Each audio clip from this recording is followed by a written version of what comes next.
Politics is not my profession, politics is my passion. ঠিক আছে, তো সেটা ভালোবেসে, আমার নেত্রীকে ভালোবেসে, তাকে সম্মানে, তার প্রতি শ্রদ্ধা, সবটা নিয়ে আমি তৃণমূল কংগ্রেস দলটা করি। এবং আজকে থেকে নয়, 2007 থেকে অ্যাজ আ অভিনেতা হিসেবে তার সান্নিধ্যে আসার চেষ্টায় ছিলাম, এসেছি, করতে পারছি, এবং আগামী দিনেও যতদিন আমি বেঁচে থাকবো আমি থাকবো। ঠিক আছে, ওনার সঙ্গেই। তো এইটা একটা বিষয়। তো সুতরাং সেখানে উনি আমাকে প্ল্যাটফর্ম দিয়েছেন। ঠিক আছে, প্রথমে সাংগঠনিক পদ দিয়েছেন, তারপর আমাকে এরকমভাবে অ্যাডমিনিস্ট্রেটিভ পদ দিয়েছেন।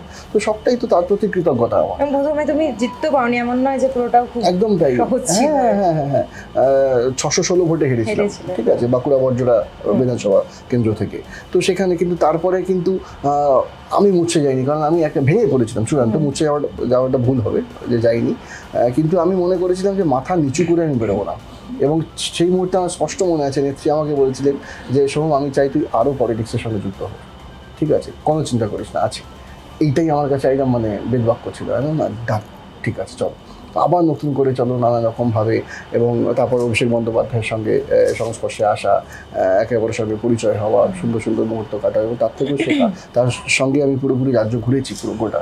ঠিক আছে, দেখেছি কীভাবে স্পিচ রাখতে হয়, কীভাবে কী, সবটাই। এবং আলটিমেটলি ঠিক আছে, চণ্ডীপুর বিধানসভার জনপ্রতিনিধি হয়েছি।